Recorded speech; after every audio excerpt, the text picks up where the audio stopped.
isa't isa. Amen. Sa Galatia. Amen. Konting tis lang po. Sa Galatia 4, sabi niya, ngunit sinasabi ko na samantalang ang tagapagmana ay bata, ay walang pagkakaibang anuman sa alipin, bagamat siya ay Panginoon ng lahat. Datapwat nasa ilalim ng mga tagapag-ampon at ng mga tagapangasiwa hanggang sa panahong itinakda ng Ama. Gayon din naman tayo, sabi ni Pablo, nang tayo'y mga bata pa. Tayo'y nasasakop ng pagkaalipin sa ilalim ng mga pasimulang aral ng sanlibutan. Ayan yung sinasabi ni Brother Brother Saldi. Yun yung mga pasimulang aral na nakagisnan natin. Diba? Pero hindi dapat tayo manatili doon. Dahil ang Diyos ay patuloy na nagtuturo sa atin ng mas higit. Diba? Sabi ni Pablo, hindi naman tayo nananatili na puro gatas lang. Diba? Kaya pag may nakita kayong may edad na naggagatas pa lang, mukhang hindi siya normal.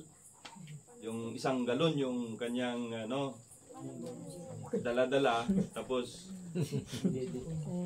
dinididi niya. Kasi malaki na siya eh. Kulang na yung tsupon, kailangan galon. May problema yon, di ba? Wala siyang kakayanan ng umuya ng matigas, yung karne. Di ba? So bata pa ngayon. Habang nandun tayo sa kalagayan na yon, sabi niya, tayo ay nasa ilalim pa ng mga pasimulang aral ng sanlibutan. Datapwat nang dumating ang kapanahunan, ay sinugo ng Diyos ang kanyang anak na ipinanganak ng isang babae na ipinanganak sa ilalim ng kautusan, upang matubos niya ang nangasa ilalim ng kautusan, upang matanggap natin ang pagpupukpok sa mga anak. Diba? Sa bansa natin, ang pagpupukpok ay pwede kahit hindi ka mag-anak. Pero sa lumang tipan, ang kinukupkop ay yung anak din. Kailangan kadugo, kailangan kapamilya. Pag hindi kapamilya, hindi yan kinukupkop. Diba? So sabi niya sa 6, at sapagkat kayo'y mga anak,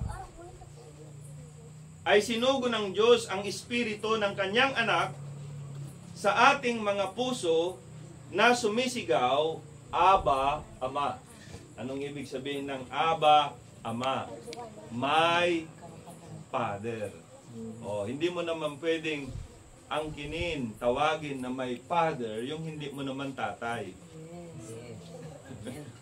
Diba? Aking Ama, subukan nyo. Hindi nyo kilala. Tapos, aking Ama, tapos kasama niya yung asawa niya. Di, nagkagulo na. Ang tatawagin mong Ama ay yung may katiyakan ka. Alam mo na siya ang iyong Ama. Yun ang ibig sabihin ng Aba, Ama. Kailangan tiyak tayo, sigurado tayo ng ating tinatawag na Ama ay totoo. Tama? Kaya sabi niya sa 7, ano pat hindi ka na alipin, kundi anak. At kung anak, ay tagapagmana ka sa pamamagitan ng Diyos. Ang tanong, tayo ba ay anak? Yes. Diba? Ngayon, kung tayo ay anak, sabi ni Pablo, tayo ay tagapagmana. Sabi ni Pablo sa Roma 8, tayo ay tagapagmana na kasama ni Kristo. Amen. Kaya kung ano yung mana ni Kristo, yun din ang ating mana. Tama? Right. Ano ba yung mana natin? Diba? Kung gusto nyong malaman ang mana natin, diba? Lahat ng bagay. Diba? O sabi nung mayaman, ano ang aking gagawin para ako ay magmana? So wala pala tayong gagawin. Diba? Sino ang gagawa? Ang Diyos. Tingnan natin ano? Maganda ito. Maganda ito. Tayo ba ay naging mabait kaya tayo naging anak? Di ba? Hindi. Tayo nung una pa, nasa kaisipan na niya. Tama? Oh, parang yung si David Paul Jr. Di ba? Oh. Pag first time niya akong makita doon sa Manila, magkita-kita kami. Niyakap niya na ako. Sabi ko, bakit? Grabing lambing ng bata nito, pastor, sabi niya. Sabay akap sa akin. Parang matagal na kaming kilala, di ba? So makikita natin grabe yung atmosphere sa mga totoong magkakapatid. Amen. Parang tayo lang din. Oh, yung iba ay parang matagal na tayong magkakilala kahit first time pa lang yung iba. Dahil may higit na nag-uugnay sa atin sa isa't isa. Di ba? Kaya sa John chapter 1, itong sabi ni Lord, gusto ko sa Bible tayo talaga dito tayo palalagawin ng ating Panginoon. Amen. So sabi niya sa John chapter 1 verse 12, datapwat ang lahat ng sa kanya'y nagsitanggap ay pinagkalooban niya sila ng karapatang maging mga anak ng Diyos. Tama? Sa makatuwid bagay, ang mga nagsisisampalataya sa kanyang pangalan. Tandaan natin, maraming nagsasabing nananampalataya. Ang tanong, paano natin matiyak na ang mananampalataya ay totoong nananampalataya? Diba? Kasi madali lang sabihin na mananampalataya. Pero ang pinaka mas malalim na kahulugan ng pananampalataya ay kapahayagan. Hayag sa'yo. Ngayon, kung totoong hayag sa'yo, yan ang nilalakaran mo. Maaring lumihis ka man, pero alam mo kung saan ka babalik. Amen. Diba? Yun ang tunay na lakad. Amen. Amen. Hindi yung sarili nating katwiran. Sabi niya na mga ipinanganak na hindi sa dugo. Oh, taas kamay dito, pinanganak hindi sa dugo. Tayo. Tinutukoy na natin ngayon ay yung bagong kapanganakan. Amen.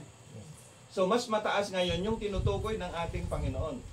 Bakit tayo magmamana ng buhay na walang hanggan? Kasi anak tayo. Yung mga katawan na yan, itong mga ito ay anak ng ating tatay at nanay. Pero meron tayong bahagi na hindi nila pinanganak, kundi ang Diyos. Amen. Ang nagluwal. Hindi natural, hindi literal, kundi spiritual. Amen. Kasi tayo din naman ay galing sa sinapupunan ng Diyos. Ano ang sinapupunan ng Diyos? Hindi dito. Ang sinapupunan ng Diyos ay ito. Yung kanyang kaisipan. Tama? So sabi niya na mga ipinanganak na hindi sa dugo. Kaya tayo sa unang kapanganakan natin ay sa dugo. Di ba? Ni kalooban ng laman. Oh. Lahat tayo sa natural ay mula doon sa nasa o yung kalooban ng laman. Ni sa kalooban ng tao, kundi kalooban ng Diyos. So yun ang nais ng Diyos. Gusto niyang ihayag. Gusto niyang mag-manifest lahat na nandun sa kanyang kaisipan. Ngayon, pag sinabi nating anak sa Bible, may dalawang kahulugan yan. May anak na natural, meron ding anak na spiritual. So tayo, salamat sa Panginoon, tulad ng sinasabi ko kanina, even our natural birth is based upon election. Right. Alam ni Lord na darating ang panahon, amen, sa takdang panahon, tatanggapin mo yung kanyang salita at sa pamamagitan nun, magkakaroon tayo ng bagong kapanganakan. Amen. Di ba? Kaya nung ikaw ay naipanganak muli, dalawa na ang kalagayan mo. Twofold being. Isa, yan yung natural. Yan yung may kamag-anak, yan yung may mga nanay, tatay, may mga kapatid. Pero one time si Lord, habang siya'y nangangaral, ang sabi ng isa niyang alagad, Panginoon, nandito ang iyong nanay, nandito ang iyong mga kapatid. Anong sabi ni Lord? Sino ang aking nanay? Sino ang aking mga kapatid? Sila na gumagawa ng kalooban ng aking Ama. Right. So alam na natin ngayon na sa natural may mga mahal tayo sa buhay, pero higit sa lahat, sa spiritual, mas marami tayong mahal sa buhay. Amen. Diba? Kaya pag nagkapanagpuan yan, Right. kakaibang kagalakan ang Amen. dumudulot. Right. Kasi ang pinag-uusapan natin hindi lang dito sa panglupa na ito, kundi pang-eternal yan. Yes. Kaya kung naranasan mo yan, naramdaman mo yan, amen, yun ang isang kagalakan na hindi na kayang tumbasan, hindi na kayang pantayan anumang kayamanan dito sa mundo. Amen. Kaya Right. minsan, first time mo pero ang feeling mo parang kilala na kita. Dahil life connects life. Oo. So nakita natin, hindi yan ginagawa, hindi yan pinagsisikapan, yan ay pagtatalaga ng Panginoon. Ngayon, sabi niya rito, paano nangyari yan? Doon sa John chapter 3, palasak na sa atin yan, pero mas mainam, binabalikan natin yung mga scripture na may mas malawak ang ating kaunawaan. So alam natin si Nicodemus, ano? Pumunta siya kay Jesus, di ba? At sabi niya, alam kong ikaw ay guro na nanggaling sa Diyos sapagkat hindi kayang gawin ito ng tao maliban na ang Diyos ay nasa kanya. Tama? Amen.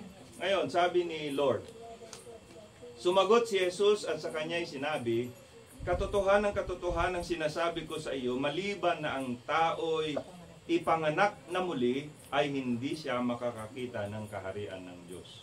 Ibig sabihin, hindi siya magmamana ng kaharian ng Diyos. Mhm. Tama? So, kailangan ng kapanganakang muli. So, ang kapanganakang muli ay hindi yan relihiyon.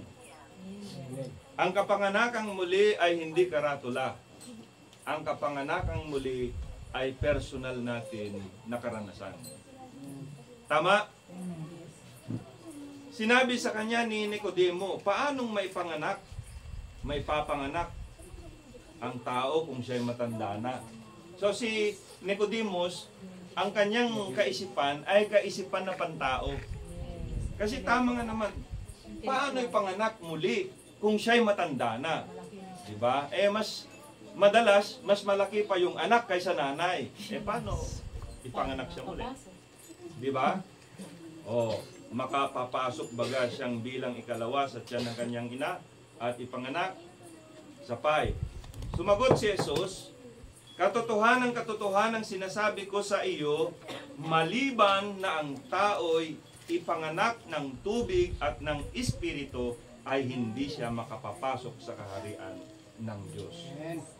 Diba? So anong ibig sabihin? Ano ba yung tubig?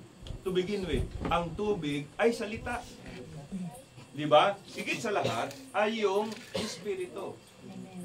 Diba? Sapagkat kung dumating yung kapahayagan ng salita, tama ngayon yung naging pagtanggap mo sa unawa mo sa salita, nandyan yung kaloob. At yun ay walang iba kundi yung Espiritu Santo ng Diyos. Mahalaga ba yung Espiritu Santo sa atin? Mahalaga kasi hindi naman natin maunawaan ang kanyang salita kung wala yung Espiritu Santo sa atin. Tama? Hindi naman natin malakaran ang kanyang salita kung wala yung Espiritu sa atin. Hindi rin naman natin maituro itong mensahe na ito kung wala yung Espiritu sa atin. Tulad ng testimony kanina. Di ba? Sabi ni Lord, huwag kayong mag-alala ng inyong sasabihin sapagkat ako ang maglalagay ng salita sa inyong mga labi. So ano yung pag-aalala natin? Tayo man ay masukol, si Lord nandyan parati upang bigyan tayo ng katalinuhan, bigyan tayo ng kapahayagan para sa pangangailangan. Di ba? Kaya sabi ng propeta, meron na tayong kasagutan sa lahat ng katanungan ng dyablo. katanungan si Satanas, may genuine din na katanungan, sasagutin niya ng Panginoon. Ang ipinanganak ng laman ay laman nga. At ang ipinanganak ng Espiritu ay Espiritu nga. So, nakita natin dalawa yung kapanganakan. Amen. Di ba? So, babalik tayo kung ano yung kalagayan ni Lord. Ano ba yung kalagayan ni Lord? Siya yung panganay ng mga magkakapatid. Kung siya ay panganay, may susunod sa kanya. Di ba? Na kapareho din na lahi. Di ba? So, tingnan natin si Lord. Ang sabi ni Lord, hindi ang aking kalooban, kundi ang kalooban ng Ama. Di ba?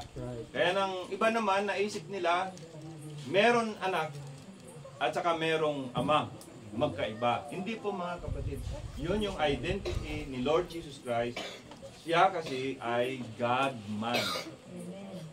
O, di ba? Ngayon, sabi ng propeta, ikaw ba'y nananalangin? Oo. Diba? For sure. Ikaw ba ay naniniwala, nananampalataya na ang Espiritu ay nasa iyo? Diba? Pero bakit pa tayo nananalangin? Diba? Ganon din ang ating Panginoon. Kasi iba yung admiration ng tao at iba din yung kalagayan ng Diyos. Yun yung eternal na bahagi natin sa Panginoon. So sabi niya rito, humihip ang hangin kung saan niya ibig. At naririnig mo ang kanyang ugong, ngunit hindi mo nalalaman kung saan nanggaling. Tama? Sino na nakakita ng hangin dito? Tama? So, ganun din daw. Diba? Pag umihip ang hangin, hindi nga natin alam kung saan galing eh. Diba? Yung hangin ay galing sa electric fan. Diba? Ngayon, yung hangin na pumunta sa electric fan, saan galing? Diba? So, ganun kahiwaga, amen, ang mga ipinanganak ng Diyos. Sabi niya rito, naririnig mo ang kanyang ugong, ngunit hindi mo nalalaman kung saan siya nanggaling at kung saan paroroon.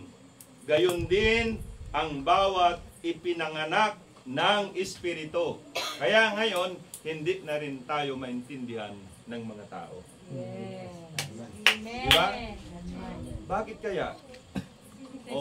Ang daming problema nung kapitbahay ko.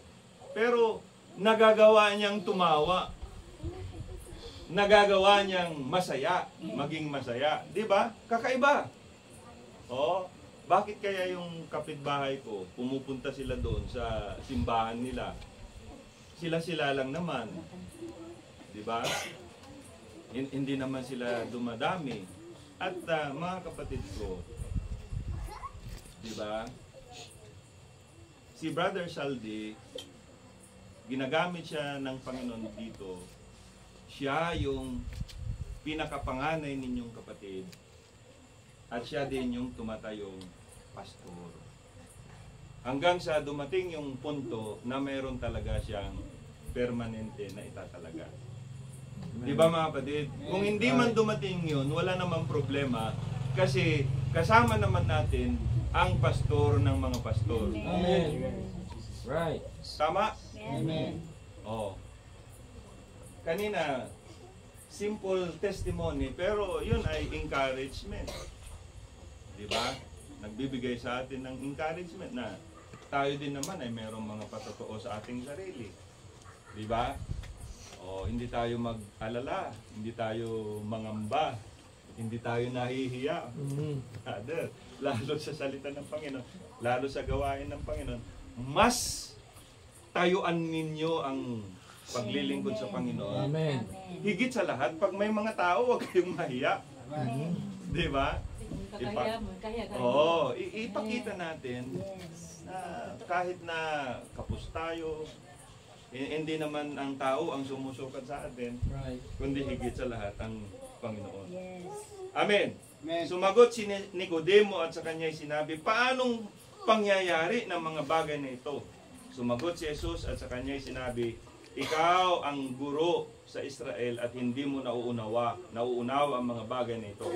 Katotohanang sinasabi ko sa iyo, ang nalalaman namin ay sinasalita namin at ang aming nakita ay pinapatotohanan namin at hindi ninyo tinanggap ang aming patotoo. So wala na tayong pananagutan.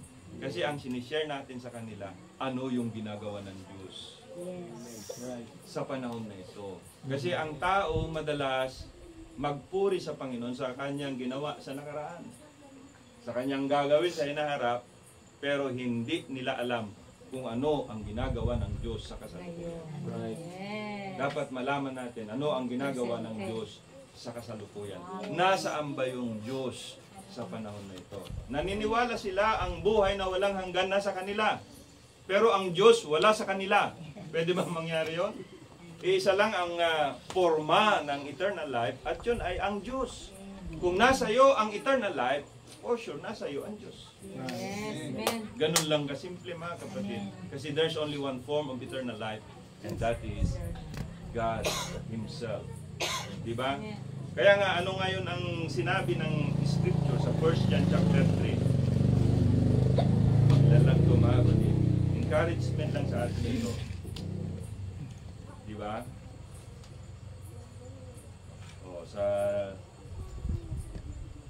sabi niya rito, sa 9, ang sinumang ipinanganak ng Diyos ay hindi nagkakasala. Di ba? Sino mang ipinanganak ng Diyos? Ang Diyos ba ay nanganganak? Kasi sabi niya, ang ipinanganak ng Diyos ay hindi nagkakasala. Di ba? Amen. Ang Diyos ba ay nanganganak? So, hindi na ito natural. Hindi ito literal na unawang Nicodemo, kundi ito ay mas malalim na pagpapahayag ng Panginoon. Ang tanong, kayo ba ay ipinanganak ng Diyos? Yes. Kailangan. Kasi sabi nga nung mayaman, ano ang gagawin ko? Ano ang aking gagawin para ako ay magmana ng buhay na walang hanggan? Simple lang, kung hindi ka anak, hindi ka magmamana. Tama. Tama? Pero kung anak ka, kahit na matigas ang ulo mo, anak ka pa rin. Right. Di ba? O, sabi ko nga madalas, pagbilhan ko ng cellphone yung anak ko, pwede bang magreklamo yung kapitbahay? Pambihira ka, bakit mo binilhan ng cellphone yung anak mo? Eh matigas ang ulo niyan. Di ba? Ang tanong, pwede bang magreklamo yung kapitbahay nyo? Di ba? Hindi. Dahil anak ko yun eh. Ganon tayo sa Diyos. Thank you, Lord. Amen. Sa kabila ng ating kakulangan, kahinaan, hindi kayo iniwan ng Diyos. Nandyan siya parati upang tayo ay gabayan hanggang sa umabot sa punto na maunawaan natin, maintindahan natin ang lahat ng mga bagay na ito at tayo din ay gamitin upang, amen, yung iba ay magkaroon din ng malinaw na kaunawaan. Simple lang. I-share lang natin yung word. Amen. Yung sharing natin sa word, hindi naman na kailangan may tali yun. Hanggang sa dumating yung punto, kung hindi kita siniringan ng word, hindi ka sana naging bride. Wala pong ganun. Di ba? Ang daming ganyan. Kung hindi sana kita, siniringan ng word, di sana ganon. Pero hindi ganon mga kapatid. Ang Diyos ang gumagawa. Kaunti na lang. Amen. So ang ipinanganak ng Diyos ay hindi nagkakasala. Ano ba yung kasalanan? Hindi pananampalataya. Amen. Di ba? Yung nagagawa natin sa laman, kakulangan yon. Nagagawa natin yan noon dahil hindi tayo naniniwala. Yes. Pero nung dumating sa atin yung tunay na tayo, yung kalagayan natin sa Diyos bilang anak niya, unti-unti nalalakaran natin ang kanyang katwiran. Hindi mo na kailangan pilitin yung tao. Hindi mo na kailangan palaging pinupukpok. maunawaan lang niya kung sino siya, gagawin niya yung tama. Yes. Amen. Di ba mga kapatid, hindi mo na kailangan ikalburo. Right. Hindi mo na kailangan pilitin. Kusa niyang gagawin. Masaya siyang gumagawa na maglingkod sa Panginoon. At yun ang gusto ng Panginoon. Hindi napipilitan, kundi galing mismo sa kanyang puso. Amen. So sabi niya, ang sino mang ipinanganak ng Diyos ay hindi nagkakasala sapagkat ang kanyang binhi ay nananahan sa kanya. At siya ay hindi maaaring magkasala. Grabe yan. Hindi siya maaaring magkasala. Amen. Sapagkat siya ay ipinanganak ng Diyos. Kaya kung kayo ay ipinanganak ng Diyos, sasampalatayanan ninyo ang lahat niyang salita. Amen. Yes. Amen. Lord. Yes. Noong pasimula, para tayong bata, gusto nating matuto. Lord, more. Lord, turuan mo ako. Lord, gusto ko pa, Lord. Pero kung tayo ay naiinip, di ba? Kung tayo ay nagsasawa, kung tayo ay napapagod, mukhang hindi ganon yung mga anak ng Diyos. Tama?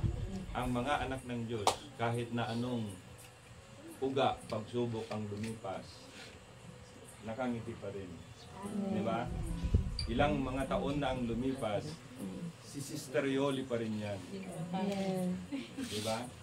Sabi nga ni Sister Marilyn, para ka lang 60 years old, sis. Di ba? Kasi kung masaya ka, di ba, na naglilingkod sa Panginoon, alam nyo kung bakit mabilis tumanda ang tao? Dahil nai-stress siya palagi. Right. Di ba? Pero kung ibigay lang ninyo yan sa Panginoon, si Lord na mismo, papatunayan niya na kayo nga ay mga anak niya. Amen. Sino bang matuwid na magulang na pabayaan niya yung kanyang mga anak? Meron ba? Meron bang magulang na hahayaan niya yung anak niyang magutom?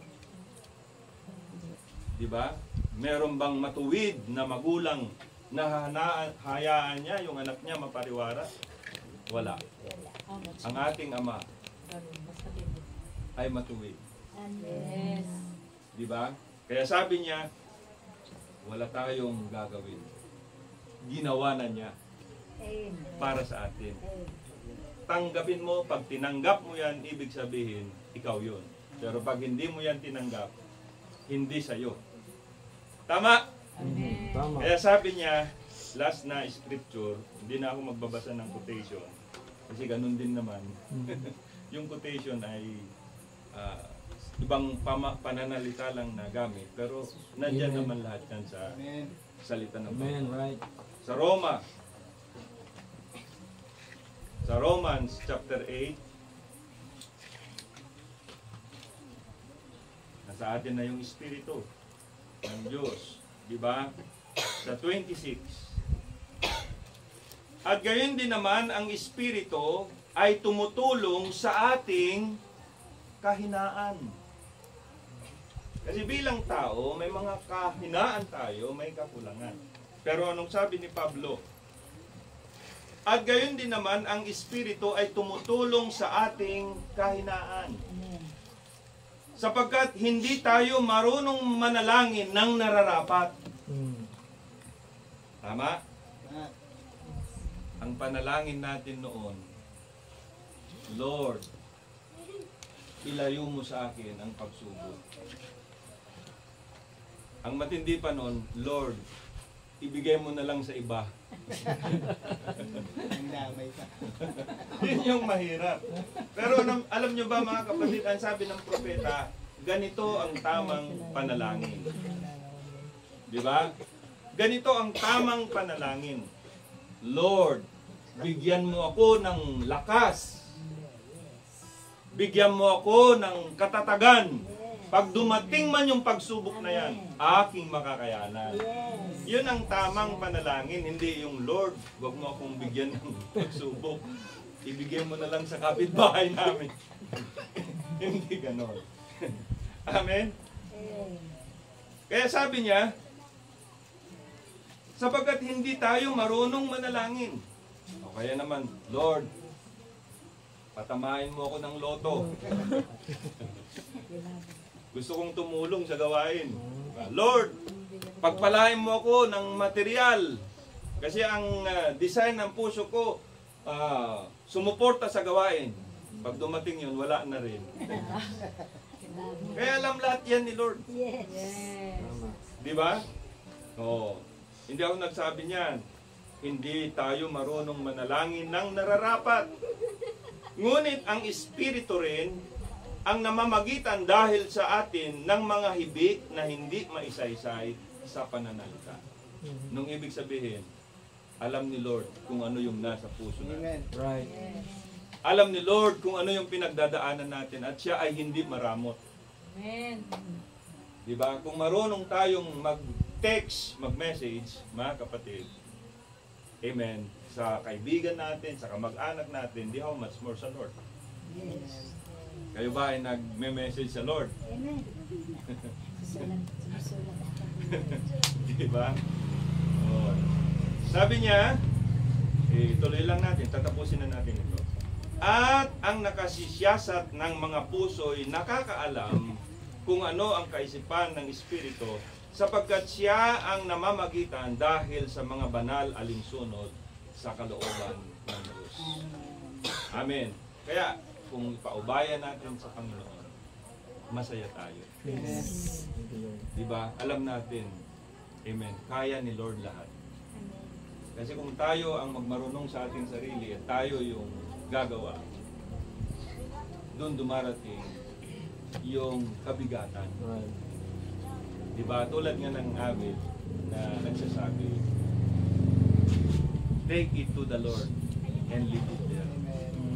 Amen. Amen. Ginagawa ba natin yan? Baka dinadala natin yan lagi. Bibigat na bibigat yan. So sabi niya sa 28, at nalalaman natin na ang lahat ng mga bagay ay nagkakalakip na gumagawa sa ikabubuti ng mga nagsisiibig sa Diyos. So walang aksidente. Tulad nga ng sinabi kanina ni Brother Jesus, hindi aksidente na sila din ay napunta rito. Tama. May layunin ang ating Amen. Panginoon. May layunin bakit kami uli ay nakabalik. Amen. Amen. Kasi gusto ni Lord mabuo yung kanyang pamilya. Ito ay pamilya ng Diyos. Hindi ito grupo-grupo, hindi ito membership, ito ay pamilya ng Diyos. Naniwala ba kayo may pamilya ang Diyos? Siyempre, tayo nga ay kanyang mga anak. At dahil tayo mga anak niya, meron tayong mana. Diba? Amen. Hindi naman pwedeng magmana ng buhay na walang hanggan yung hindi anak. Tama? Oo. Sa makatuwid bagay niyaong mga tinawag alinsunod sa kanyang nasa. Sapagkat yaong mga nang una pa'y kanyang nakilala.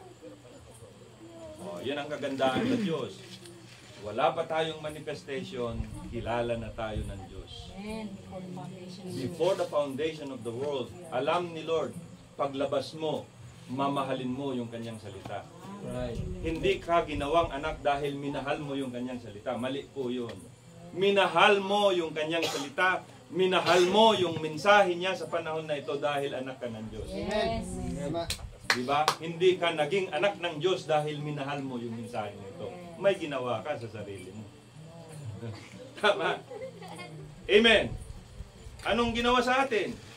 Ay itinalaga naman niya na maging katulad ng larawan ng kanyang anak.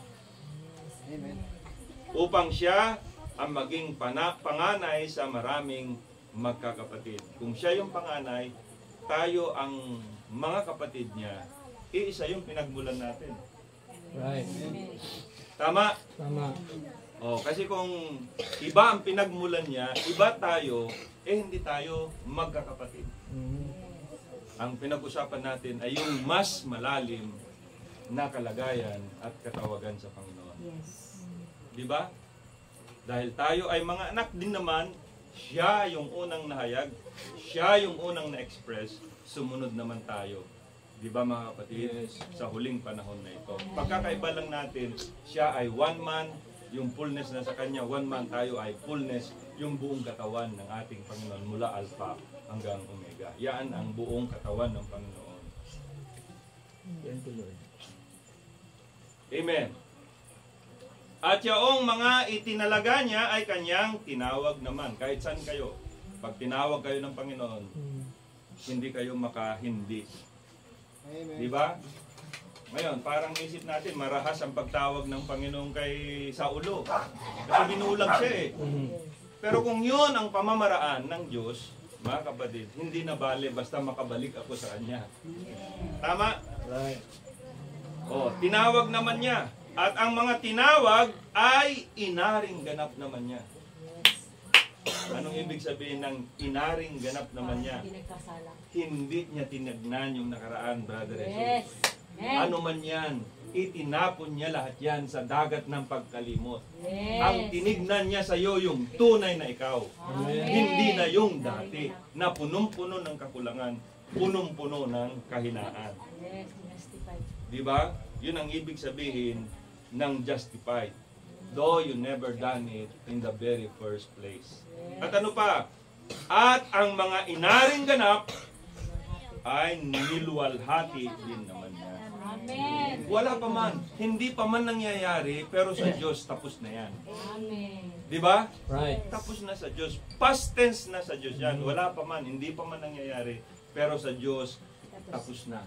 Amen. Hinihintay na lang natin ang kaganapan. Kaya salamat sa Panginoon.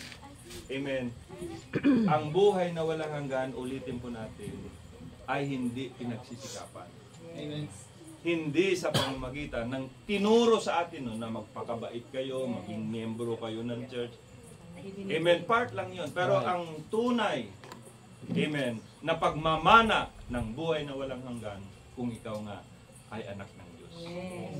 Amen. Amen. Hindi pinanganak sa laman, hindi pinanganak sa ayon sa dugo, kundi ipinanganak ayon sa kalooban ng Diyos. At yun yung tinatawag na kapanganakan muli. Amen. Amen. At yun yung mahalaga nung tayo ay ipanganak muli. Ito maraming pinagdadaanan, pero salamat sa kalooban natin, mayroong tayong bahagi na walang pasimula, walang hanggan. At yun yung eternal. Yun yung real yung sabi ng propeta. Yun yung binhi na binigyan niya ng buhay. Amen. Amen. At dahil tayo ay binhi, amen, tayo nga ay anak ni Abraham sa pamamagitan ng pananampalataya at tagapagmana ng lahat niyang mga pangako. Di ba napakasarap maglingkod ngayon na tiyak ka? Pero kung hindi ka tiyak, wala kang kasiguruhan, amen, nagsisikap ka ngayon. Di ba? Magpakabait nga ako para maging anak ako ng Diyos. Kaya kung dumating man yung punto na nakagawa ka ng mali, dadabugin mo ang sarili mo at sasabihin mo, hindi ako anak ng Diyos. At yan ang gusto ni Satanas. Yes, amen. Amen. Ibulong sa atin, hindi tayo anak ng Diyos. Amen. Salamat sa Panginoon sa kabila ng kakulangan, kahinaan. Binigyan niya tayo ngayon ng inspirasyon. Madali lang pala kung tayo ay nagugulumihanan, may pinagdadaanan, meron tayo pala pupuntahan. Amen. Pumunta kayo dito, kausapin ninyo yung mga kapatid nyo.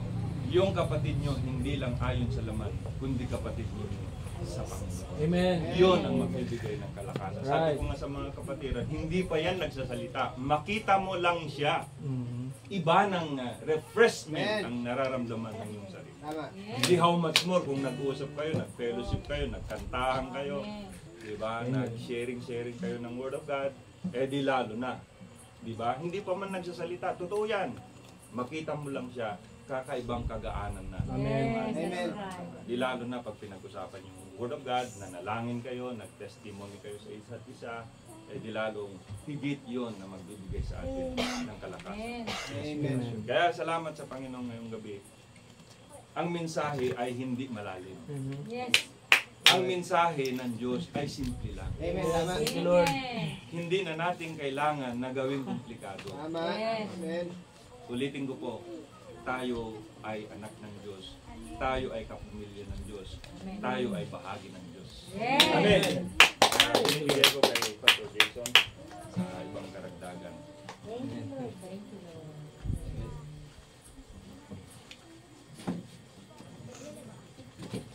Amen. Praise the Lord. Amen. 7:28, nag-uumpisa pa lang yung ating gabi. Salamat sa Panginoon. It's our second time dito sa isla. Pinapaabot din po ng mga taga-Pasig yung kanila pong pagbati, kanilang pangungumusta sa inyo rin dito. At sila po ay excited na. Actually, nag-iipon na nga po sila para sa June. Sa fellowship natin dito. Kaya sabi nga kanina ni Pastor, wala ibang kagalakan po talaga kundi pag nakasama mo yung mga kauri mo, ang sarap sa pakiramdam na makita natin sabay-sabay kung ano yung position meron tayo sa Panginoon. Amen. Tama. Amen. Yan po yung pinaka-highlight ngayon bago tayo umalis Tama. sa ating nalalapit na pag-uwi.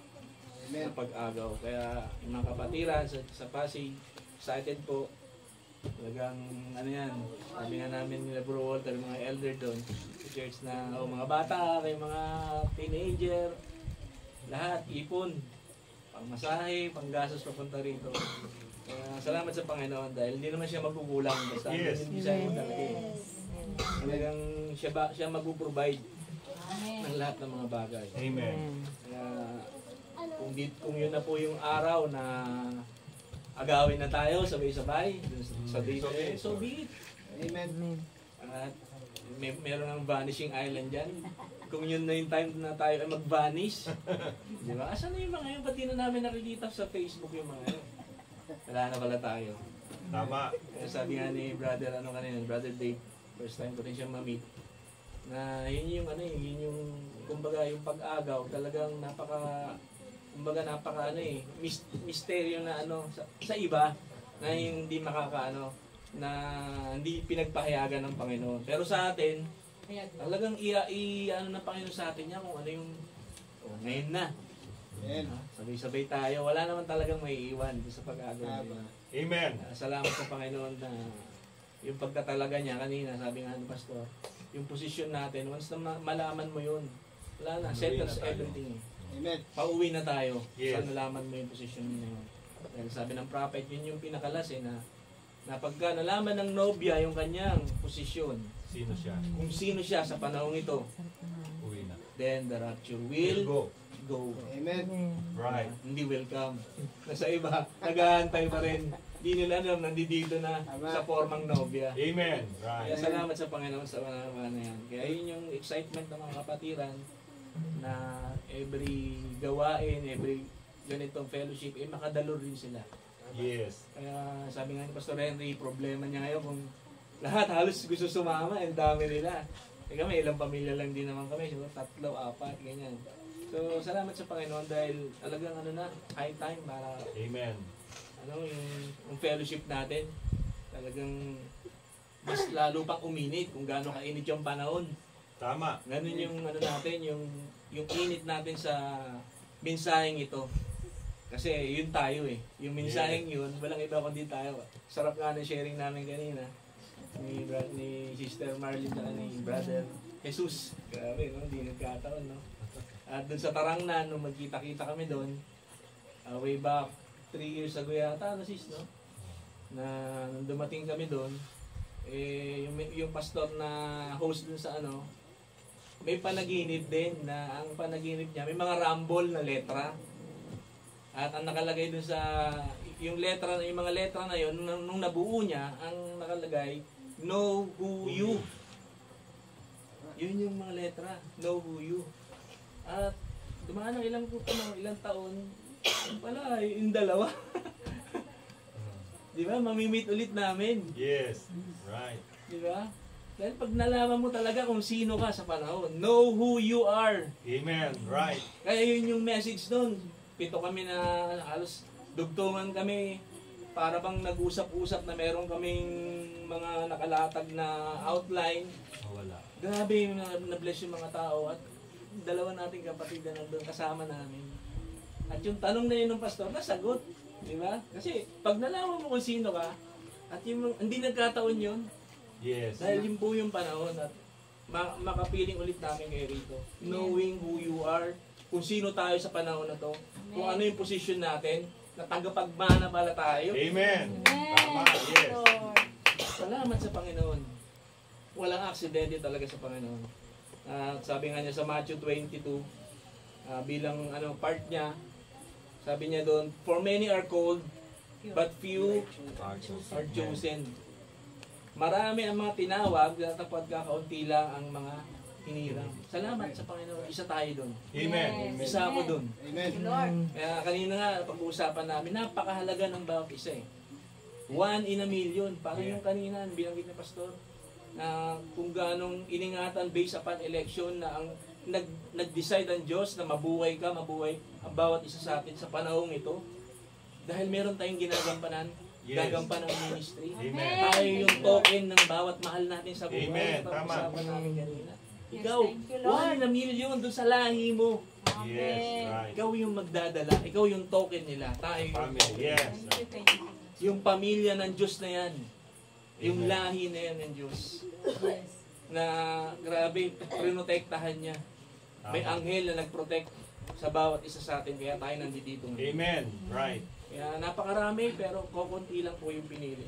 Sabi nga ng Ephesians chapter 1, sabi niya rito, ayon sa pagkapili niya sa atin, sa Kanya, Sa Kanya. chosen us In in Him. Yes. Yes. Kasi, Thank di you, ba, Lord. kapamilya Kanya kasi. Tama. Kaya nga dalawang tao lang yan nabubuhay yan dito sa mundo. Yung may ugnayan at saka yung Wala. wala. Tama. Which is, yung iba na maliligtas, dahil din sa atin. Tama, Yung apat na kombinante na yan, yung foolish virgin, yung 144,000 na Hudyo, yung apat na kombinante, yung righteous, at yung innocent. Innocent. Yeah. Yung mga ligtas din yung mga yan.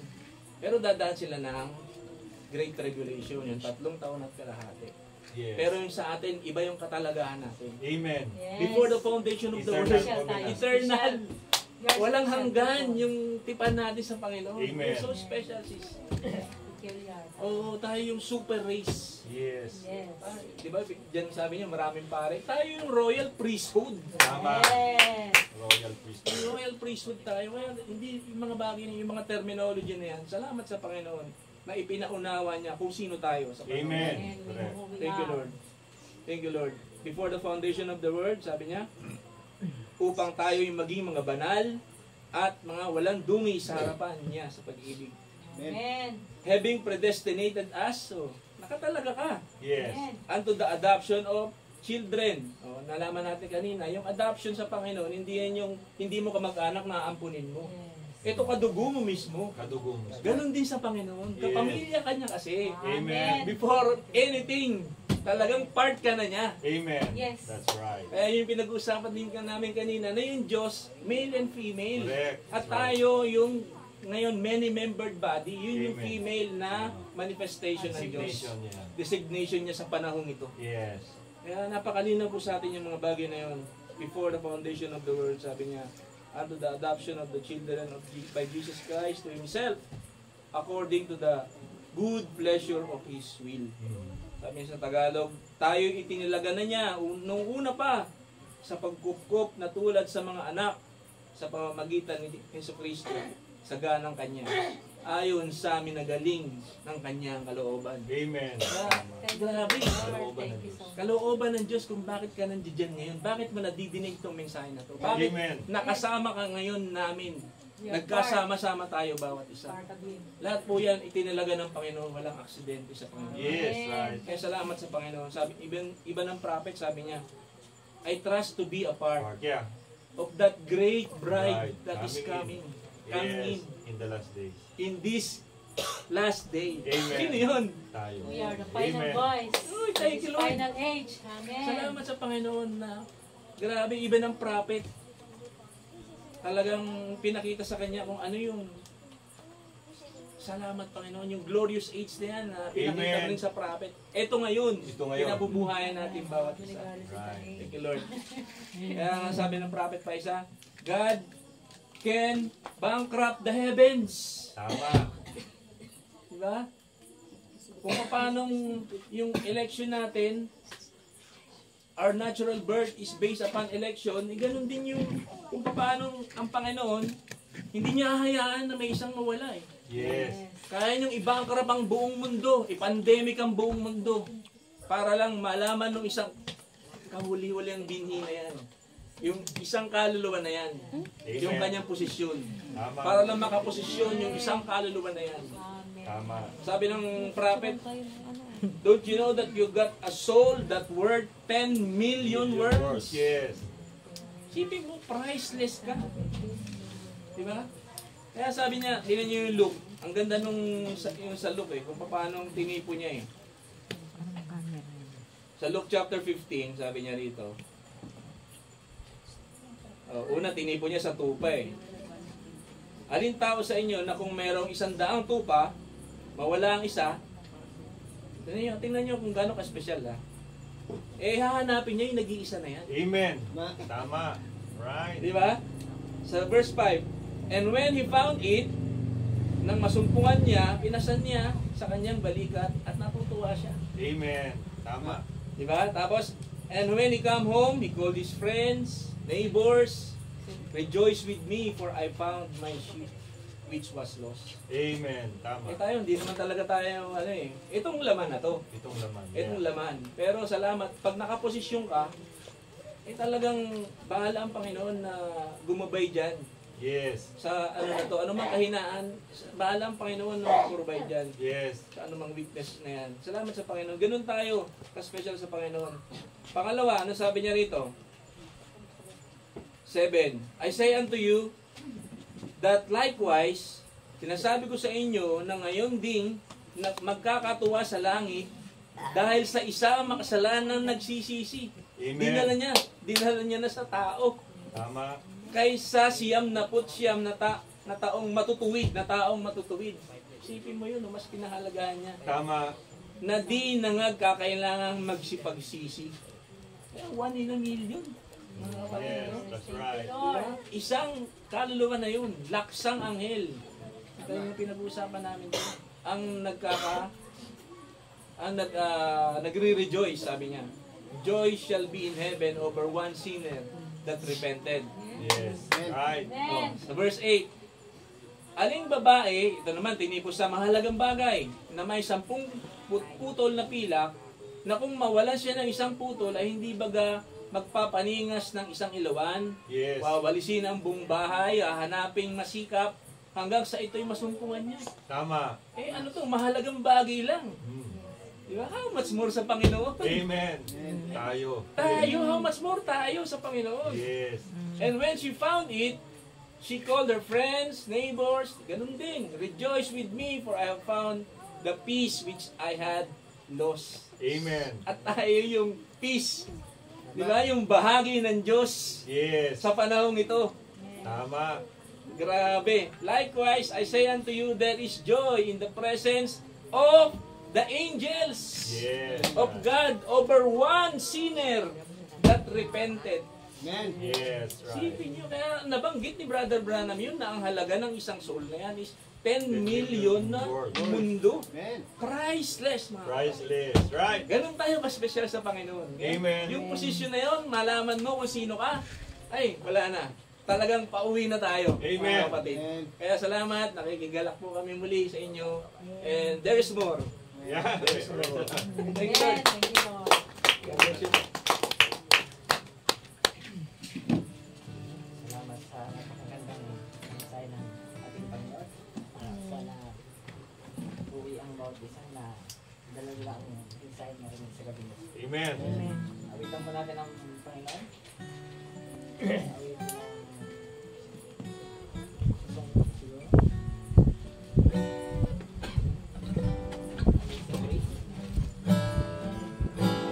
Ikaw ba?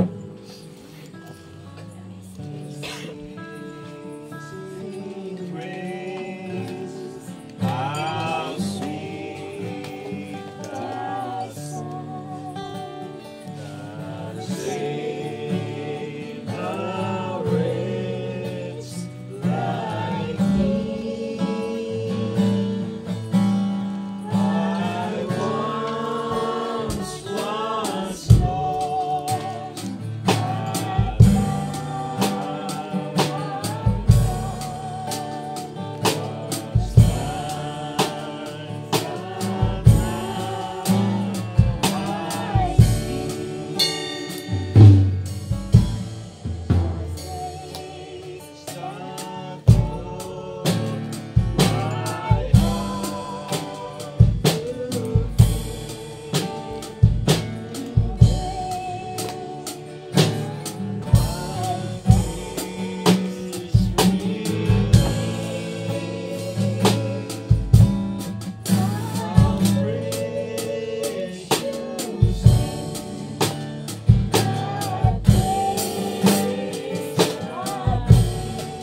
sa ating kapatid, Brother Saldi. Amen. Amen. Tumayo. Thank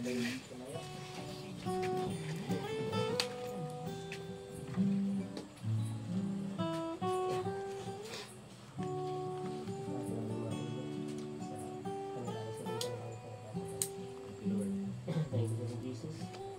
Pilipunin ang Panginoon sa libre ng Lord. Sa lahat ng mensahe na pinagsalagita sa amin. Mga Panginoon ang bawat isa po ay may gagalang ang uwi sa kanyang mga tahanan, Lord. Kaya misawa po sila po dyan. Ang niling po namin Panginoon, nagabayan na po sila sa kanyang pagbalik sa kanyang pinuwian, Lord. Amen. Sa mga Panginoon, lahat lang, Panginoon, ay maging masaya, Lord, sa mga mensahe na rin. Biyaya na pinagkaloob sa amin, Lord, sa pagbiyanan. Lord. At pag-ayong Panginoon, sa gabing ito, Lord, hinihiling po namin, Lord, ang mga kahilingan, Lord, ng aming mga kapatiran, Lord, na may mga karamdaman, Lord, mga katindihin, Lord, sabi sa amin, Lord. Hinihiling po namin, Lord, na itinubog ka, Panginoon, ng kagalingan ang bawat isa, Lord. Amen. Yes, Lord. Alam namin, Lord, na gawa lang yan ang kaaway, Lord, at walang magagawa yan sa aming kanilang. Hindi mo pa hinturutan, Lord, na ang iyong anak, Lord, ay patuloy na magkaranas ng mga ganyang karamdaman, Lord. Sa oras na ito, Lord, ay pinagaling na, Lord. Inaangkin namin, Lord, ang lahat ng kapurihan at kapasalamatan ay ibinabalik namin sa iyo, Lord, sa aming Panginoon sa Kristo. Amen. Amen.